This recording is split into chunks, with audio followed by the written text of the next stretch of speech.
Every time you look up at the night sky, you are looking into the past. The faint, cold light of the stars is a ghost, a message from a distant time, a story whose beginning is ancient and whose ending may have already happened. Light, the fastest thing in the universe, is a cosmic traveler, and its journey across the void is a journey through time. The farther we look into space, the deeper we look into the past. We are time travelers, and our telescope is our time machine. Tonight, we embark on the ultimate archaeological dig. We will journey to the very edge of the observable cosmos to find the oldest, most distant, and most mysterious object humanity has ever seen. We will witness the birth of the first galaxies, mere moments after the dawn of time itself. Prepare yourselves for a voyage to the beginning. We are about to see the universe as it was, over 13 billion years ago. Before we can journey to the farthest shores of reality, we must first understand the fundamental principle that makes such a voyage possible. It is a concept so profound it has become a cliché, yet so powerful it underpins all of modern cosmology. The simple, beautiful, and world-altering fact that the speed of light is not infinite. It is a finite, measurable, and absolute speed limit for the entire universe. And this one fact transforms every telescope on Earth into a time machine. Light travels at the almost unbelievable velocity of 186,000 miles per second, or just under 300,000 kilometers per second. It is a speed so immense that a single photon of light could circle the Earth 7.5 times in the blink of an eye. But the universe is a place of distances so colossal that even this incredible speed is reduced to a cosmic crawl. Let's bring this down to a more manageable scale. The Sun, our own star, is 93 million miles away. At the speed of light, it takes 8 minutes and 20 seconds for its light to reach us. This means that when you look up at the Sun, you are not seeing it as it is right now. You are seeing it as it was 8 minutes and 20 seconds ago. If the Sun were to suddenly and magically vanish, we would have 8 minutes and 20 seconds of blissful, ignorant warmth before the darkness and the cold arrived. This is the principle of cosmic time travel. Let's use an analogy. Imagine the universe is a vast cosmic postal service. Every object in the universe is constantly sending out letters, photons of light, in every direction. But these letters do not arrive instantly. The speed of light is the speed of the mail carrier. A letter from the Sun takes 8 minutes to get to our mailbox. A letter from Jupiter takes over 40 minutes. Now let's look farther. The nearest star to our own, Proxima Centauri, is 4.24 light-years away. A light-year is the distance light travels in a year, a journey of nearly 6 trillion miles. The letter we received from Proxima Centauri tonight was sent 4.24 years ago.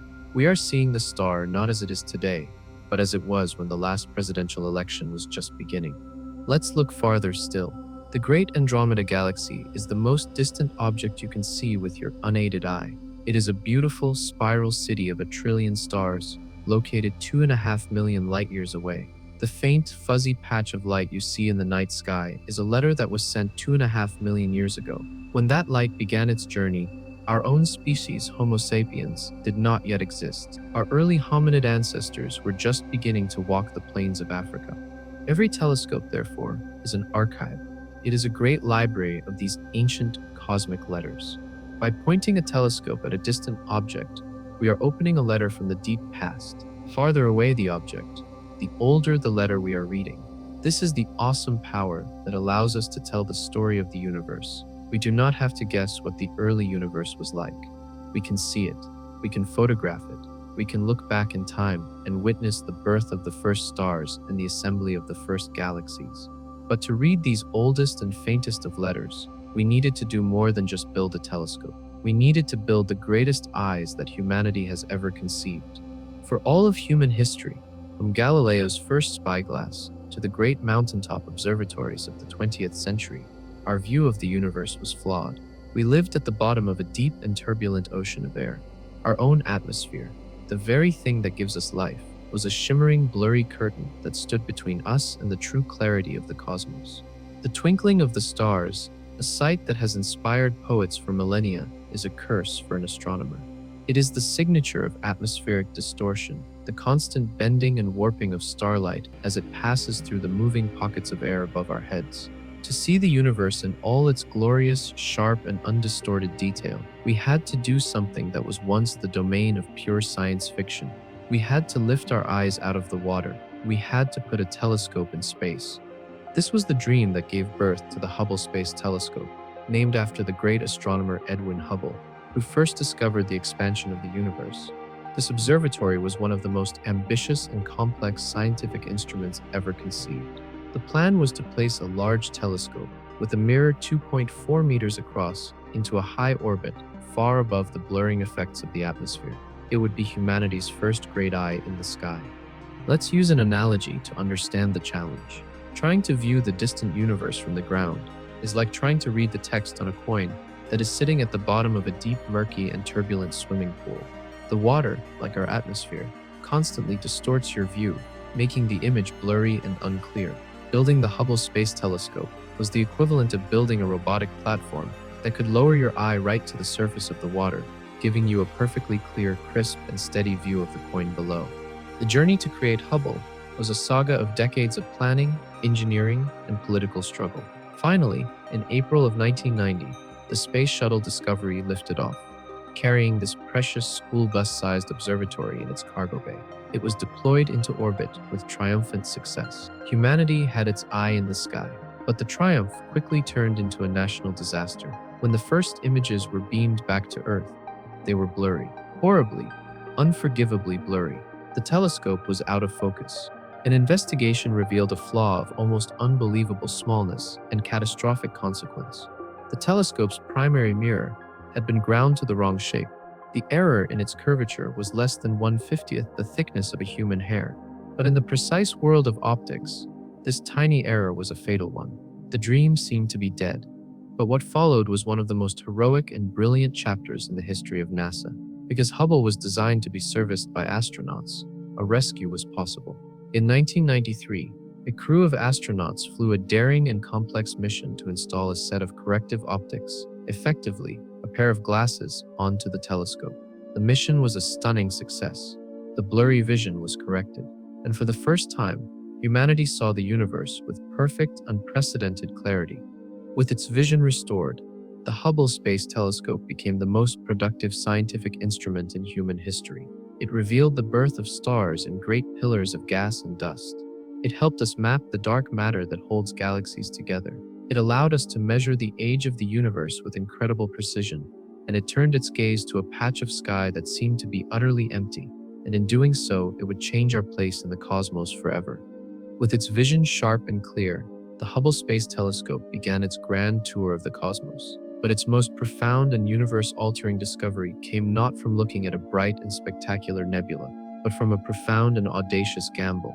It came from staring at nothing at all. In 1995, the director of the Space Telescope Science Institute, Robert Williams, decided to dedicate a significant and controversial amount of Hubble's precious observing time to a single bold experiment. He would point the telescope at a patch of sky devoid of any known stars or galaxies, a spot of pure, unadulterated, and seemingly empty blackness.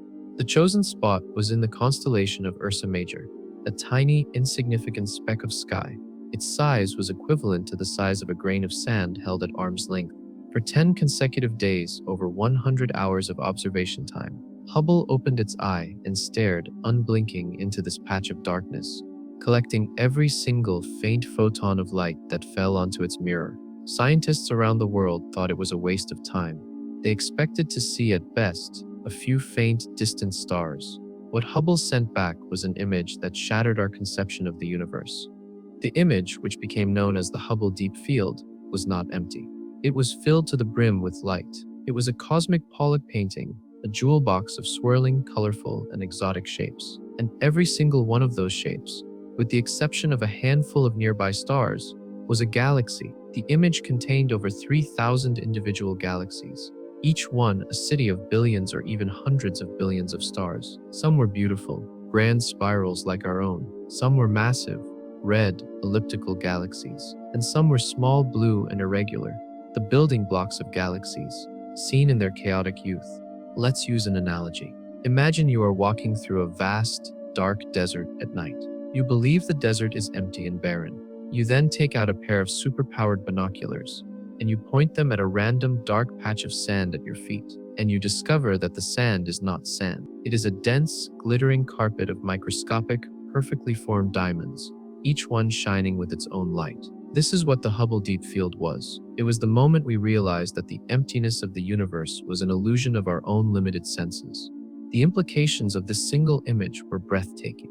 If this tiny, randomly chosen patch of sky, this grain of sand, contained 3,000 galaxies, then the entire sky must be filled with them. By extrapolating from this image, astronomers were able to make their first truly accurate estimate of the total number of galaxies in the observable universe. The number they arrived at was over 100 billion. The universe was not a dark, empty void with a few scattered islands of light. It was a cosmos that was teeming with galaxies in every direction we looked, as far as our eyes could see. And because this was a time machine, these were not modern galaxies. The faintest, reddest smudges in the Hubble Deep Field were the light from galaxies that were over 12 billion light-years away. We were seeing them as they were when the universe was less than 2 billion years old. We were looking at the universe in its infancy. Hubble had shown us that the ancient universe was a crowded and brilliant place. But to see the very first galaxies, the sparks of the cosmic dawn itself, we would need a new kind of light and a new and even more powerful eye. The Hubble Deep Field was a revelation. It was a baby picture of the universe, a family album filled with ancient teenage galaxies. But it also revealed a profound challenge. The very oldest and most distant galaxies in the image were faint, small, and distinctly red. This reddish color was not just a sign of their age. It was a clue, a cosmic fingerprint that told the story of their immense journey across the expanding universe. To see even farther back in time, to see the very first galaxies, we needed to understand this cosmic redshift. The concept of redshift is born from two of the most profound discoveries of the 20th century. The first, from Edwin Hubble himself, was the discovery that the universe is expanding. Galaxies are not stationary. They are all moving away from each other, carried along by the stretching fabric of space-time itself. The second discovery is the nature of light as a wave. Light has a wavelength.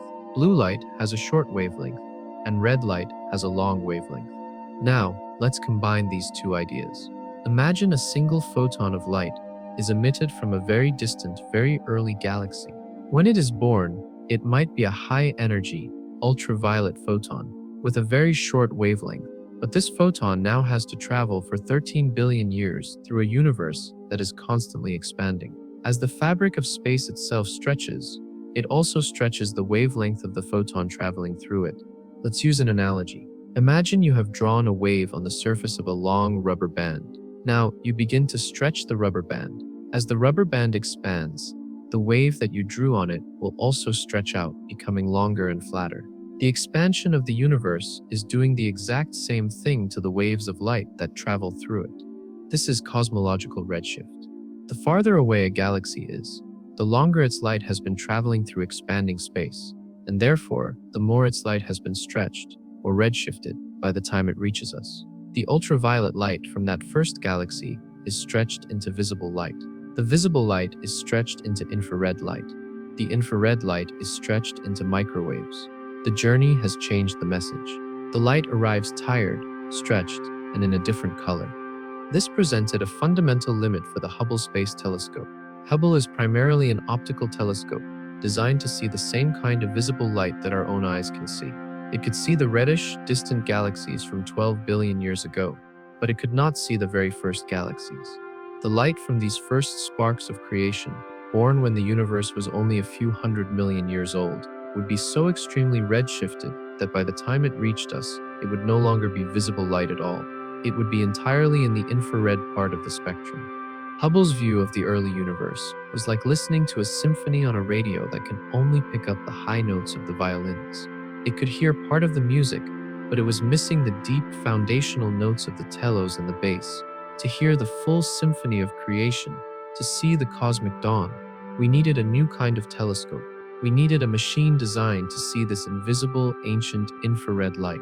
We needed to build a successor to Hubble, a golden eye that could see the universe in a light that had never been seen before.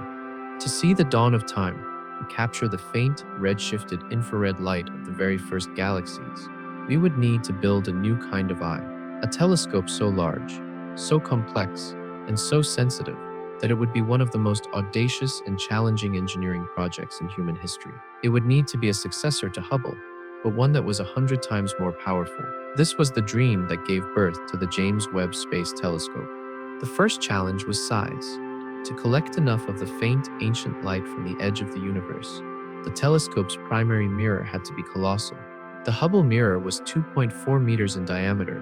The James Webb mirror is a breathtaking 6.5 meters across, giving it over 6 times the light collecting area. But a mirror this large is too big to fit into any existing rocket, so the engineers had to design a mirror that could fold. It is a work of art, a honeycomb of 18 individual hexagonal segments, each one made of lightweight beryllium and coated in a microscopically thin layer of pure gold. Gold is the perfect reflector for infrared light. This is why JWST is the golden eye. The second challenge was temperature. JWST is an infrared telescope, which means it is a heat detector. It is designed to see the faint, ancient heat of the first stars. But this means that the telescope itself must be impossibly, absolutely cold. If the telescope were warm, its own heat, its own infrared glow would completely blind it, washing out the faint signals from the distant cosmos. Let's use an analogy. Trying to see the faint infrared light of the first galaxies with a warm telescope is like trying to listen for the sound of a pin dropping in the middle of a screaming rock concert. The noise of the concert is your own telescope's heat. To hear the pin drop, you must turn the music off. You must make the telescope silent. You must make it cold. To achieve this, the engineers designed one of the most complex and delicate structures ever sent into space, a 5-layer sunshield. This is a colossal diamond-shaped parasol, the size of a tennis court. It is made of 5 membranes of a special, high-tech plastic called captain, each one thinner than a human hair. This sunshield acts like a cosmic beach umbrella, with an SPF of 1 million. On its sun-facing side, the temperature is a blistering 230 degrees Fahrenheit. But on its shaded telescope side, the temperature is plunged to a cryogenic minus 370 degrees Fahrenheit, or minus 223 degrees Celsius. This is colder than the surface of Pluto. This need to be cold also dictated the telescope's location. It could not be in a low Earth orbit like Hubble, where the heat and light from the Earth would blind it. It had to be sent to a special, gravitationally stable point in space, 1 million miles away from our planet, called the second Lagrange point. Here, it can keep the sun, the Earth, and the moon all behind its sunshield at all times, allowing it to stare, uninterrupted, into the cold, deep darkness. The deployment of this telescope was the most complex and terrifying sequence of robotic origami ever attempted. The folded mirror, the rolled-up sunshield, all had to be deployed, tensioned, and perfectly aligned in the cold, unforgiving vacuum of space, 1 million miles from the nearest human help. After decades of work by thousands of scientists and engineers, on Christmas Day 2021, the James Webb Space Telescope was launched. And after a flawless, nail-biting deployment, humanity's golden eye finally opened its gaze upon the cosmos, and it was ready to hunt for the most distant objects ever seen. With its golden eye open, and its instruments cooled to a few degrees above absolute zero, the James Webb Space Telescope was ready to fulfill its primary mission. It was ready to push past the limits of Hubble and stare deeper into the dawn of time than humanity had ever stared before. In its first year of operation, as part of a program called the JWST Advanced Deep Extragalactic Survey, or JDAYS, it performed its own deep field. It stared for days at a small patch of sky, a region already famously imaged by Hubble, and it collected the ancient infrared light that its predecessor could not see. And in that data, it found a ghost. A tiny, faint, and almost imperceptibly red smudge of light that has shattered all previous records. This is the galaxy known as JDAYS GSZ 13-0, and it is, at present, the farthest and oldest galaxy we have ever seen. The name itself is a scientific treasure map. JDAYS tells us the survey it was found in JDAYS, tells us it was in the Good South Field, a well-studied patch of the sky, and the final number, Z13, is the prize. ZDAYS is the symbol for redshift, the measure of how much the universe's expansion has stretched a galaxy's light. A redshift of 13 is the highest, most extreme redshift ever spectroscopically confirmed for a galaxy. What does this number mean?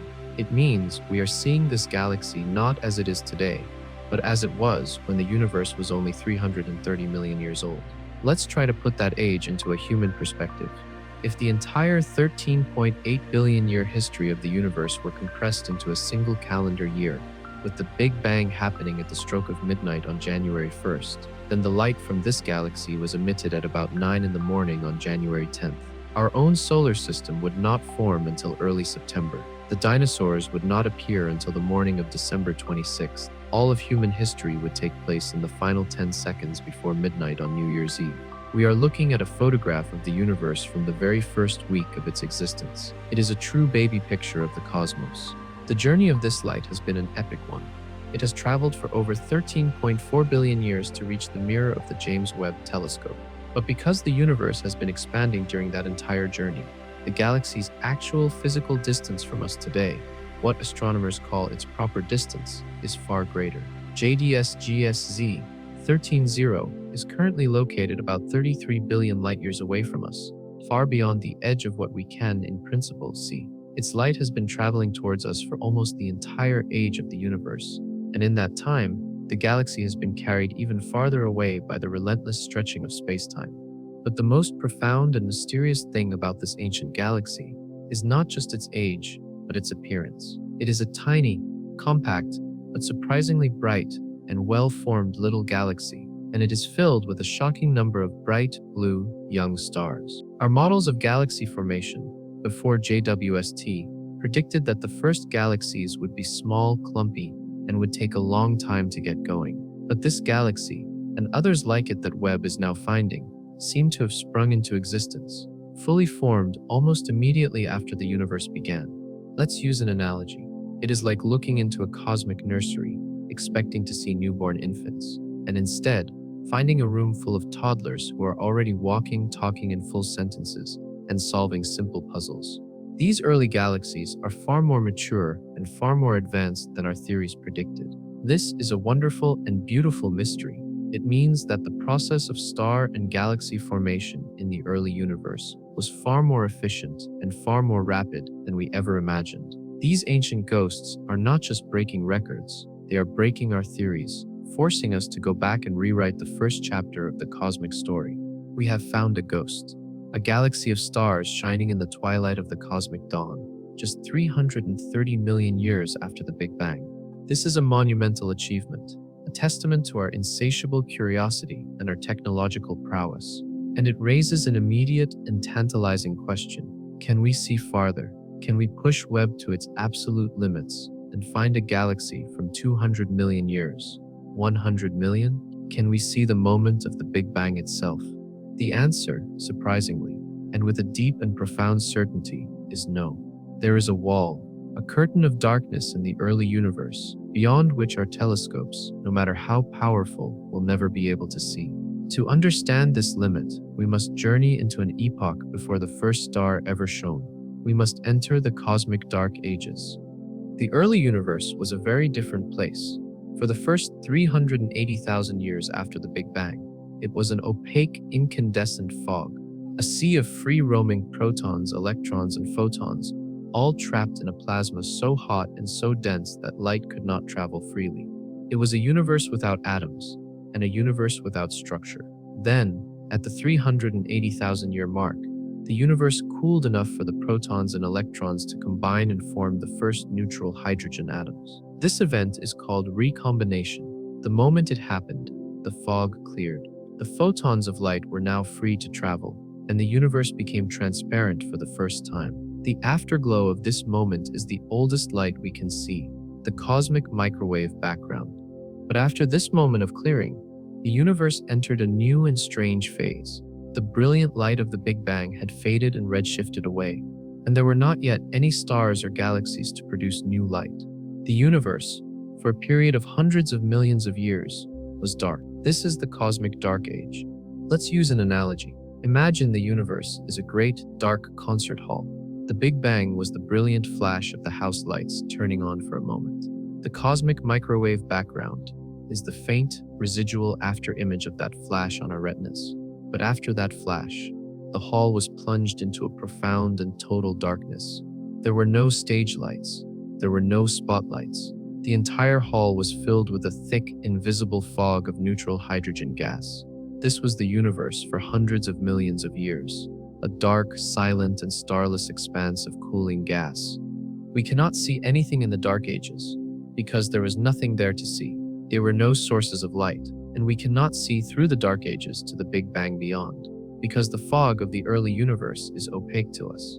The end of the Dark Ages was brought about by the birth of the very objects we are now discovering with the James Webb telescope. The first stars, deep within the densest clumps of dark matter, the hydrogen gas began to cool and collapse until it ignited the first nuclear furnaces.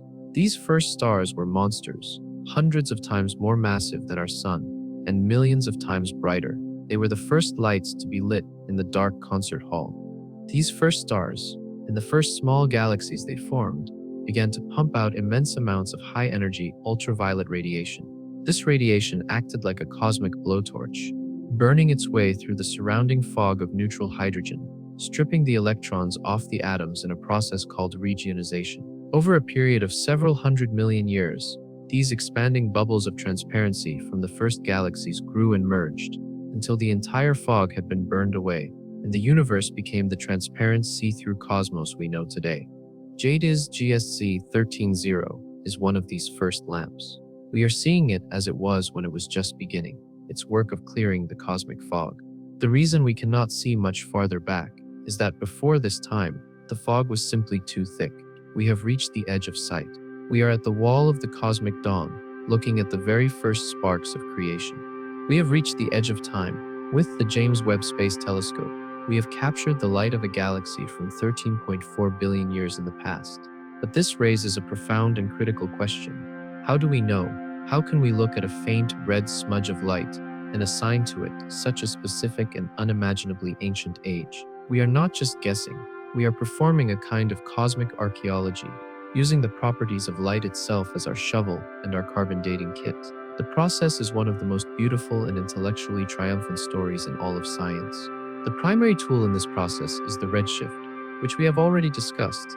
As the universe expands, it stretches the light from distant objects, shifting it towards the red end of the spectrum. The amount of this redshift, a number astronomers denote with the letter Z, is directly related to the distance and age of the object.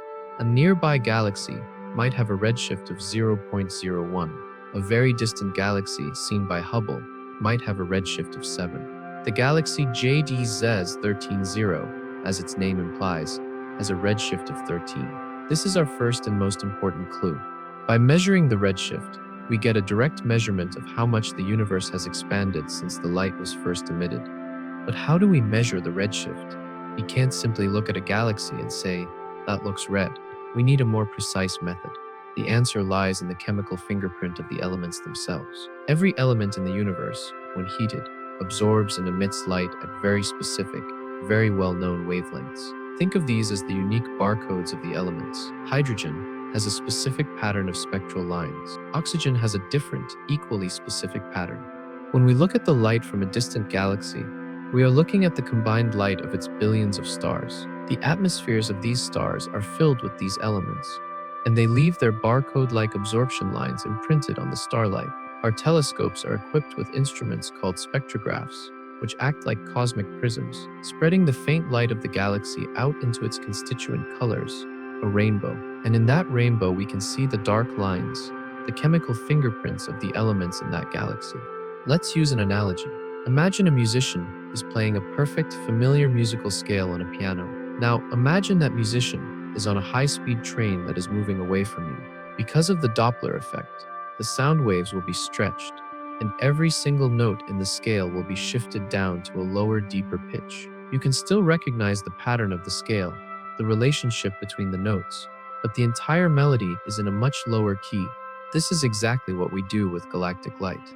We know from countless experiments in our laboratories on Earth the exact pattern of the hydrogen barcode. When we look at the spectrum of a distant galaxy, we see that same familiar pattern, but the entire pattern has been shifted wholesale towards the red end of the spectrum. By measuring precisely how much the pattern has been shifted, we can calculate the galaxy's redshift with incredible accuracy. This is the science of spectroscopy, and it is the foundation of our cosmic time machine. Once we have the redshift sit, we can plug it into our cosmological models. our best understanding of the universe's age, expansion rate, and composition, to convert that redshift into a look-back time and a distance. This is how a redshift of 13 becomes an age of 330 million years after the Big Bang. But for these most distant objects, there is another, even more powerful technique that confirms we're looking at the cosmic dawn. This is the signature of the cosmic dark age itself. As we discussed, the universe before the first stars was filled with a thick, opaque fog of neutral hydrogen gas. This hydrogen fog is a voracious absorber of a very specific kind of high-energy ultraviolet light, known as the Lyman alpha line. Imagine you are looking at one of these first galaxies, like JD's GSZ's 13-0. It is a brilliant island of young, hot blue stars, and it is blazing with ultraviolet light, but it is surrounded by the last remnants of the cosmic fog. As the light from this galaxy travels towards us, all of its ultraviolet light that is shorter than the Lyman alpha wavelength is completely absorbed by this intervening fog. It is like the galaxy is shining its light through a special filter that cuts off all the blue and ultraviolet colors. When we take a spectrum of this galaxy, we see exactly that. We see its reddish infrared light. But when we look for the higher energy light, we see a sharp, sudden cutoff. Light is simply gone, as if it has been sliced away with a cosmic knife. This is called the Lyman break, and its presence is the smoking gun. It is the undeniable proof that we are seeing an object that is so far away, its light has had to travel through the primordial fog of the Dark Ages. It is the final, definitive piece of evidence that tells us we are not just looking at a distant object, but at a true ghost from the dawn of time. We have pushed our telescopes to their absolute limits. With the James Webb Space Telescope, we have captured the faint red-shifted light of galaxies from the first few 100 million years of cosmic history. We are seeing the universe at its birth.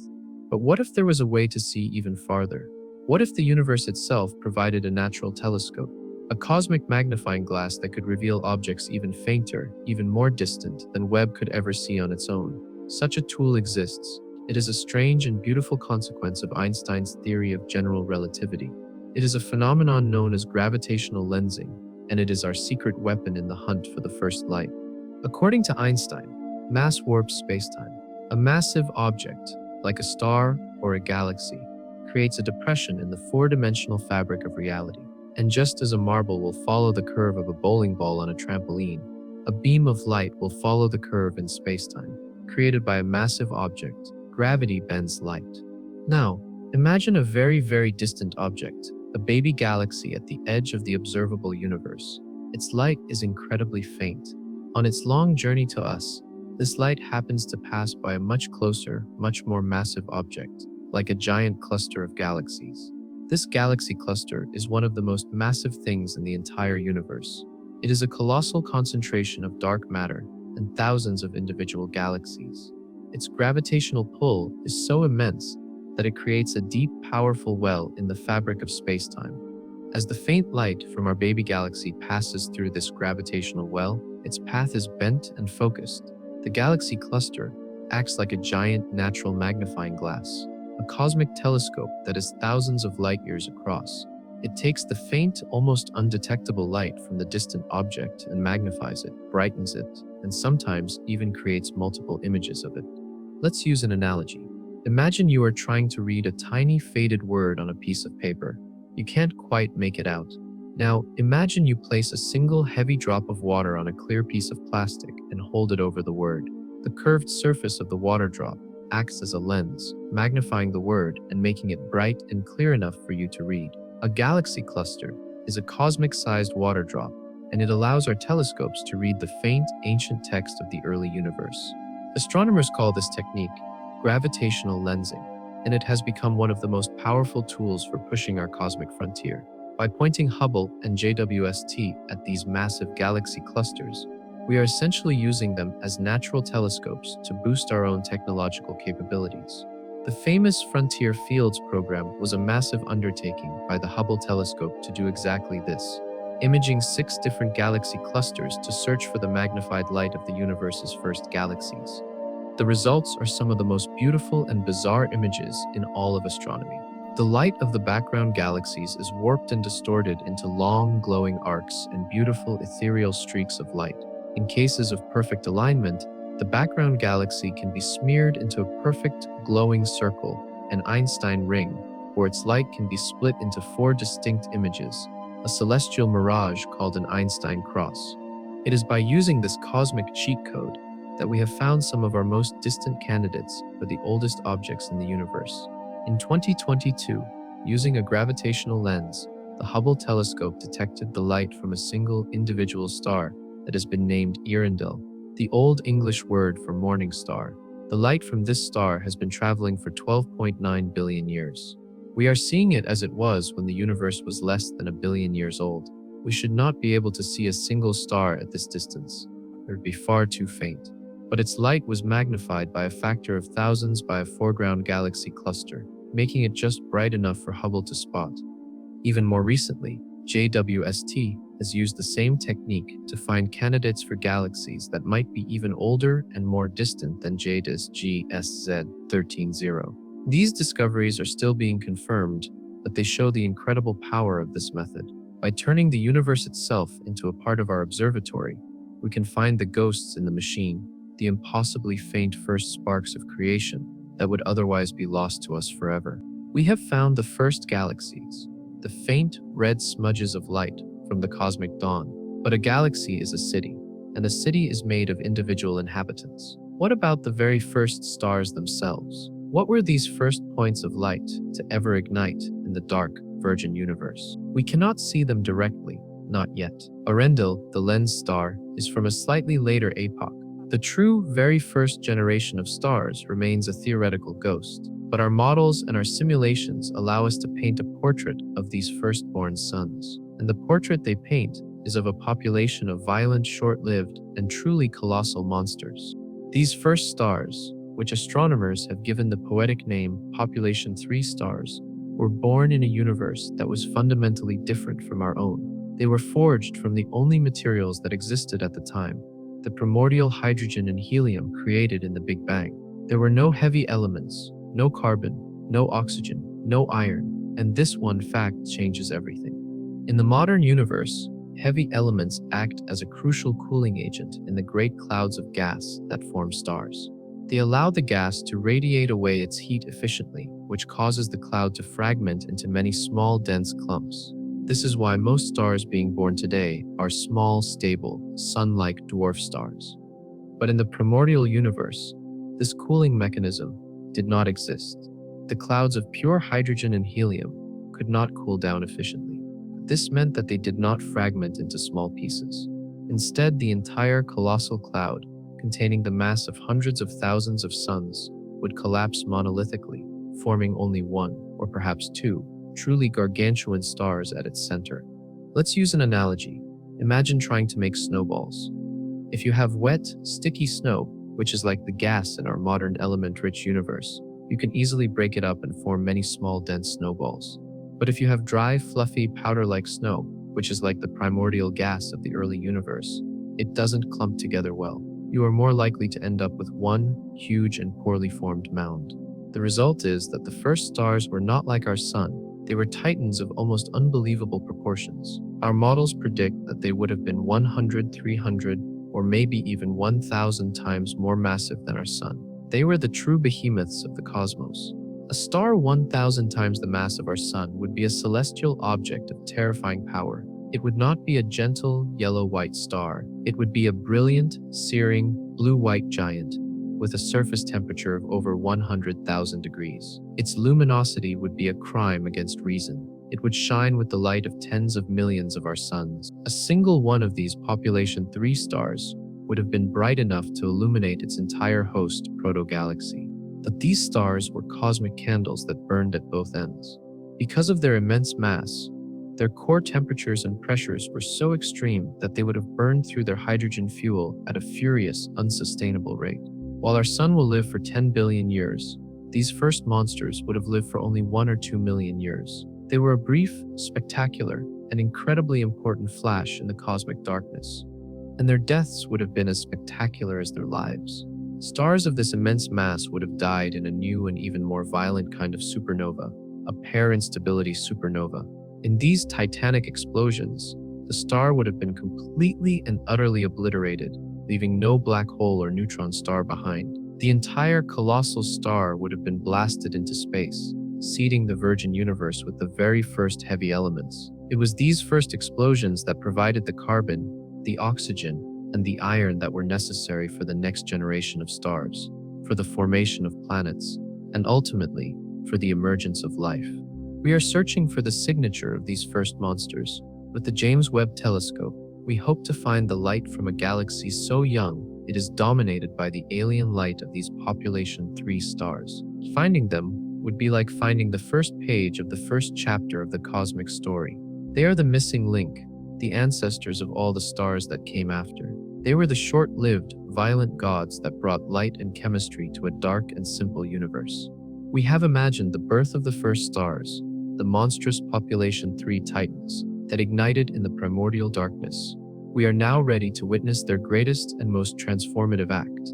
We are about to witness the moment these first stars and their fledgling galaxies fundamentally reshaped the entire cosmos. They did not just bring light to the universe. They brought transparency. They were the bringers of a new cosmic dawn, an event so profound and so important that astronomers have given it a name, the Epoch of Regionization. Let's return to our analogy of the universe as a great dark concert hall, filled with a thick, uniform fog of neutral hydrogen gas. This was the state of the universe during the cosmic dark ages. This fog was opaque to high-energy ultraviolet light.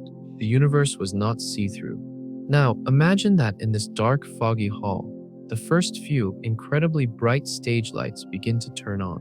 These are the first stars and galaxies. These celestial lamps are pumping out immense amounts of high-energy, ultraviolet radiation.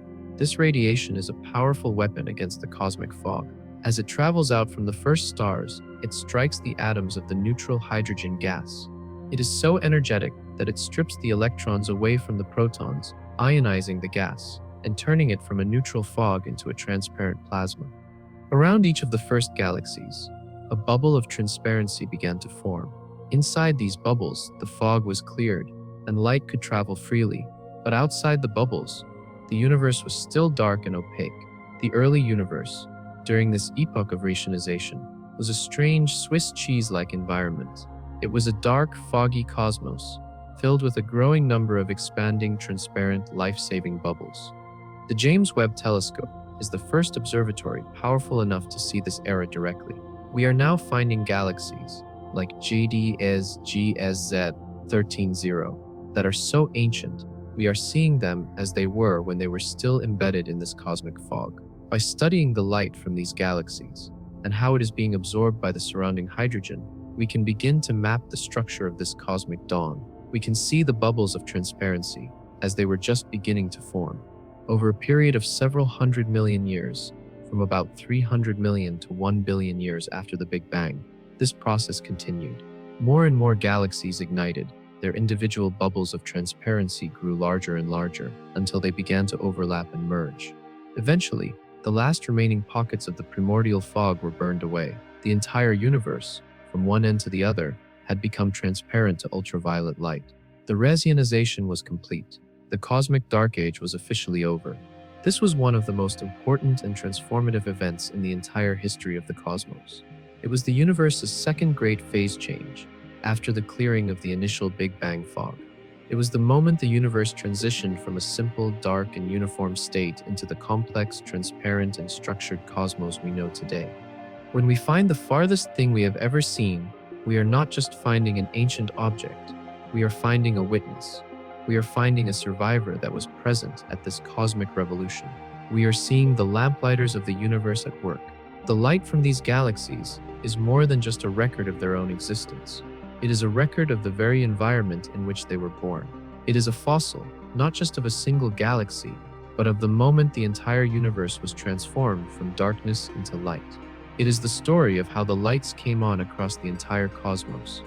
We stand at a golden age of cosmic discovery. With the James Webb Space Telescope, we are peering into the cosmic dawn with a clarity and a power that was once the domain of science fiction.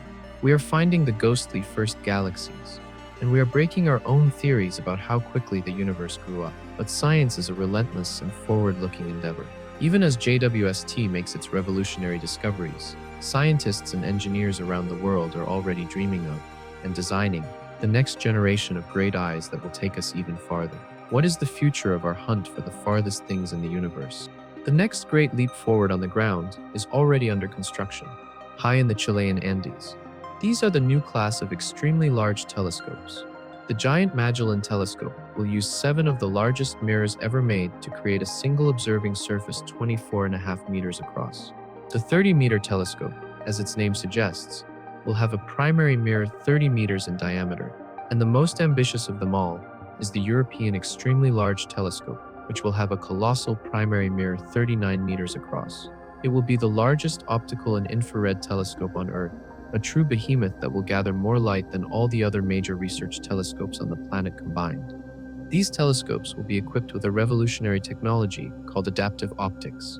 Let's use our analogy of looking at a coin at the bottom of a swimming pool. These new telescopes will have systems of lasers and deformable mirrors that can measure the turbulence in the atmosphere in real time and then correct for it, thousands of times per second. It is the equivalent of having a system that can perfectly cancel out the ripples in the swimming pool, giving you a view that is as sharp and as clear as if the water wasn't there at all. With this technology, these ground-based giants will be able to produce images that are even sharper than Hubble's, and they will be able to analyze the light from the most distant JWST galaxies in even greater detail. But to truly push the frontier, we will eventually need to go back to space. Scientists at NASA are already designing the next great space observatory, a true successor to both Hubble and Webb. Its current working name is the Habitable Worlds Observatory. This future telescope, which could launch in the 2040s, will be an absolute titan. It will have a mirror that is even larger than Webb's, and it will be designed to be fully robotic and potentially human-serviced, so it can be upgraded and repaired for decades. Its primary mission will be to analyze the atmospheres of Earth-like exoplanets, searching for the chemical signatures of life. But with its immense power and sensitivity, it will also be an unparalleled time machine. It will be able to not just detect the first galaxies that Webb is now finding, but to image them in detail. It will be able to perform spectroscopy on these ancient objects with a precision we can currently only dream of, mapping their chemical composition, their star formation rates, and the properties of their first stellar populations. It may even be powerful enough to detect the faint alien light of the very first monstrous population 3 stars themselves. And beyond that, there are even more ambitious dreams. The dream of building a telescope on the far side of the moon, shielded from the radio interference of Earth, to detect the low-frequency radio waves from the cosmic dark ages. The dream of using the sun itself as a gravitational lens, sending a spacecraft 500 AU into the outer solar system to a point where the sun's gravity would magnify the light of distant objects with a power that no engineered telescope could ever hope to match. The hunt for the farthest thing we have ever seen is a story that is still being written. Each new generation of technology pushes our horizon back a little farther, revealing a universe that is always richer, more complex, and more surprising than we had ever imagined. We are, and always will be, a species that is driven to look to the edge. Our journey is at an end. We began with a simple question: what is the farthest thing we have ever seen? This question has led us on a voyage through space and time, from the familiar light of our own sun to the ghostly red-shifted glow of a galaxy at the very dawn of the universe. We have learned that every telescope is a time machine, and that the finite speed of light is our ticket to the past. We witnessed the triumph of human ingenuity in the great space telescopes, Hubble and Webb, our eyes in the sky that have allowed us to lift our gaze from the bottom of our atmospheric ocean. We have seen how these eyes can be augmented by the universe itself, using the colossal gravity of galaxy clusters as natural telescopes to find objects that would otherwise be lost in the darkness. Our journey took us to the very edge of the cosmic frontier, to the galaxy JD's GSZ 130, a faint smudge of light whose photons have been traveling towards us for over 13 billion years. We are seeing a ghost from the first week of the universe's existence, a baby galaxy that is already more mature than our theories predicted. We have learned that we are seeing the lamplighters of the cosmos, the first stars and galaxies that burned their way through the fog of the cosmic dark ages, transforming the universe from a dark, simple place into the brilliant, transparent cosmos we inhabit today.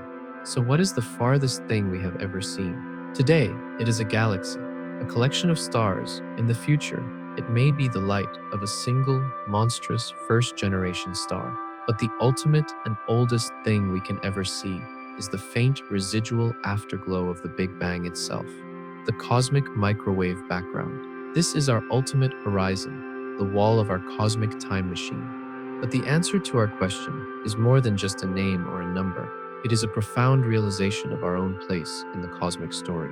The light from these first galaxies is not just the story of their creation, it is the story of our own, the iron in our blood, the calcium in our bones, the carbon that is the foundation of all life on Earth. All of it was forged in the hearts of stars that lived and died long ago. The story of the first galaxies is the first chapter in the long, unbroken chain of cosmic evolution that has led, 13.8 billion years later, to us. When we look to the edge of the universe, we are, in a very real sense, looking at our own most distant and most ancient ancestors. We are seeing the first stirrings of the cosmic ecosystem that would one day give rise to our sun, our planet, and to a species that is capable of building a golden eye to look back and witness its own creation. The farthest thing we have ever seen is not just an object in the sky, it is a reflection of ourselves.